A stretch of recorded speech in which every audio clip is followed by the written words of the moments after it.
Mirë se vini në kanalin ton, mos harroni të bëni subscribe dhe të klikoni si përzieles për të marrë njoftimet më të reja. Faleminderit! Do keni lek si me magji, mbani portofolin në këtë ngjyrë dhe do të keni më shumë lek. A e dini që nuanca e portofolit ndikon në shanset se sa plot do të jetë ai me para? Në Feng Shui e mbështesin plotësisht këtë teori, duke u përpjekur që të zgjedhin ngjyrën e duhur në mënyrë që parat të mos u shpenzohen shpejt. Ekspertja e gurëve fatësjellës ka zbuluar se pavarësisht ngjyrës që ju zgjidhni për portofolin, nuk duhet të harroni që brenda tij të mbani disa objekte të cilat njihen si fatësjellëse dhe tërheqëse të paras. Në perëndim besohet se e kuqja është fatësjellëse dhe se një portofol i tillë duhet të dhurohet nga dikush, por në Feng Shui besohet në e kundërta. E kuqja për ta simbolizon në zjarrin dhe ky i fundit me paran nuk e ka marrëdhënien e mirë. Portofoli blu simbolizon ngjyrën e ujit dhe besohet se edhe lekët në të do të veprojnë në të njëjtën mënyrë. Uji rrjedh, ndaj në këtë nuancë besohet se do të keni shpenzime të papritura. Por cilat janë të duhurat? Sipas Feng Shui janë portofole të cilat simbolizojnë ngjyrën e tokës dhe statikën. Çfarë duhet të mbani ju në portofol për të patur më shumë para? Sipas Feng Shui, portofoli duhet të jetë gjithmonë i rregullt, në mënyrë që energjia e parave të jetë e favorshme. Prandaj, të gjitha gjërat e panevojshme duhet të hiqen nga portofoli dhe të lihet vend për disa të tjera që të besohet se shumë fishojnë bollëkun. Kartë monedha mund të jetë ndonjë valutë huaj e cila ju kujton një udhëtim të këndshëm apo një kartë monedhë që keni marrë nga një person i dashur. Mund të jetë të gjithashtu paratë të cilat ju i keni kursyer dhe më pas i përdorni si një simbol për të përmirësuar financat tuaja. Është e rëndësishme që kjo kartë monedhë të ketë një vlerë të veçantë për ju, jo materiale, por për t'ju lidhur me diçka pozitive. Tërfili me 4 flet. Mund të mbani një tërfil në portofolin tuaj në mënyrë që të zjas sa më shumë. Vendosni një copë letre dhe mbajeni si hajmali. Monedhat kineze të Feng Shui quhen edhe monedha Qing dhe për të funksionuar duhet të lidhen në një grup prej 3, 6 ose 9 monedhash me fije të kuqe. Përveç tërheqjes së bollokut, këto monedha konsiderohen si një amulet për lumturinë dhe mirëqenien e përgjithshme. Shumë prej tyre varen në shtëpi, zyra, makinë dhe mund t'i mbani edhe në portofolin tuaj. Vendosni një gjethe dafine në portofol dhe zbuloni çfarë do të ndodhë me financat tuaja. Dafina është konsideruar një pimë e shenjtë për mijëra vjet, edhe përveç efekteve shëndetësore ajo ka edhe përdorime të tjera. Ndoshta ju nuk e dini, por gjetja e dafinës konsiderohet një hajmali e fuqishme. Kjo pasi besohet se lidhet pikërisht me mirëqenien financiare dhe tërheqjen e parave. Për të pasur gjithmonë para në portofolin tuaj ju duhet që të vendosni një gjethe të vogël dafine në të në një xhep të fshehtë. Kjo do të tërheqë kartë monedha të reja. Vendosni një gjethe dafine në vendin ku ju mbani para. Ky ritual do të ndihmojë në përshpejtimin e rritjes së pasurisë.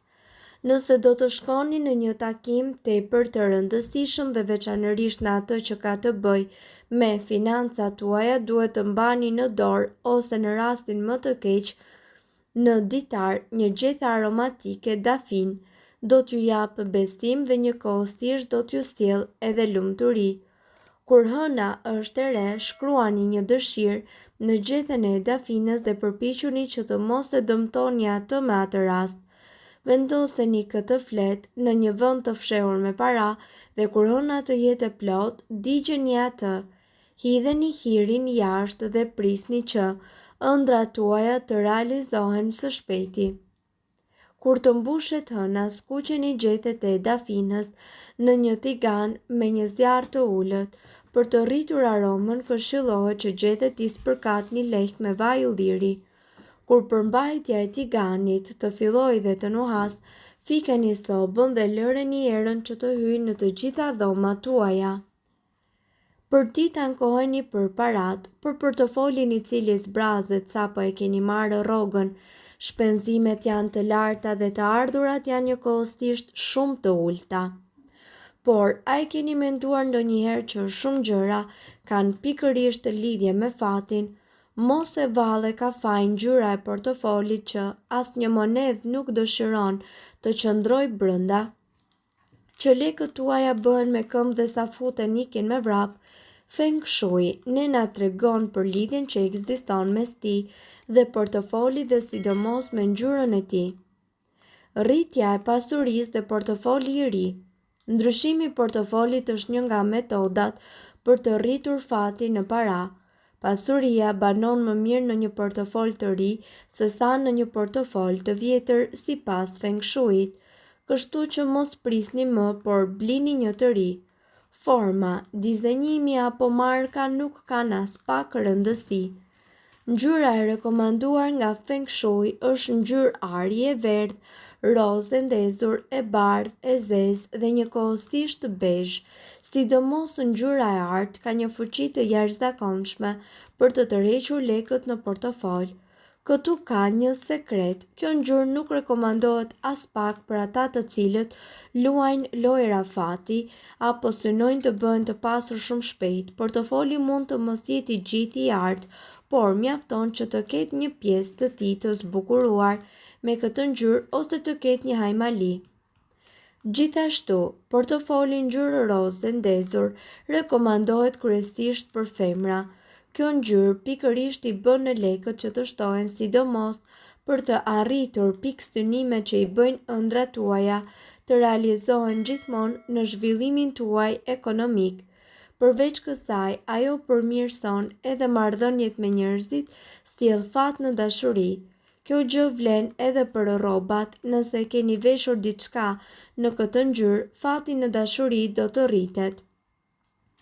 Thonë për ngjyrën e verdhë që influencon hilet me parat, por ama gjithmonë është thënë që ajo çfarë rrit fatin në portofol është pikërisht ngjyra e verdhë. E keqja këtu është se fuqia për të futur lekët në portofol është po aq e madhe me fuqinë për t'i nxjerrë ato nga portofoli. Ka edhe një truk tjetër që mund të miksosh ngjyrën e verdhë me një ngjyrë toke, për shembull kafe e errët. Energjia vitale e tokës sjell stabilitet dhe pengon largimin e lekëve. Sipas ekspertëve, duhet të dini se për sa i përket të ngjyrës, ngjyra e verdhë ose e artë kanë fuqinë për të tërhequr më shumë lekun dhe ngjyra e zezë ka fuqinë për t'i bllokuar lekët në portofol. Dihet që ngjyra e zezë ka fuqinë për të tërhequr energjinë diellore dhe për këtë arsye në Feng Shui besohet se ka fuqinë edhe për të rritur fatin në lek, por ajo i bllokon lekët në portofol dhe nuk ndihmon as pak ata njerëz të cilët duan që t'i investojnë ato. U përshtatet njerëzve të cilët nuk kanë nevojë për fat sepse e kanë atë me bollok. Ngjyra e cila nuk duhet asnjëherë është pikërisht ngjyra e kuqe ose blu. Ngjyra e kuqe ka energjinë e fortë të zjarrit dhe ajo djeg jo vetëm diçka të mirë që mund të vijë, por edhe fatin e lindur që mund të keni. Gjithashtu portofoli duhet të mbahet larg kuzhinës apo larg xhakut të ndezur. Ngjyra blu është ngjyra e ujit dhe si uji qëkullon, ashtu edhe parat do të ikin nga portofoli juaj. Mirë po duhet të dini, informacionet në këtë video kanë për qëllim të plotësojnë dhe të mos zëvendësojnë këshillat e mjekut tuaj dhe nuk kanë për qëllim të mbulojnë të gjitha përdorimet e mundshme, masat paraprake, ndërveprimet ose efektet negative. Informacionet në këtë video mund të mos i përshtaten rrethanave tuaja shëndetësore, prandaj para përdorimit konsultohuni me mjekun tuaj.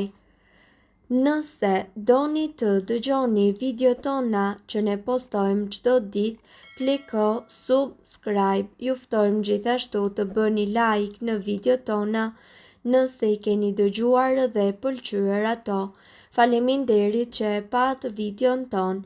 Shpërndajeni këtë video në profilin tuaj në mënyrë që të informohen edhe shokët tuaj. Faleminderit.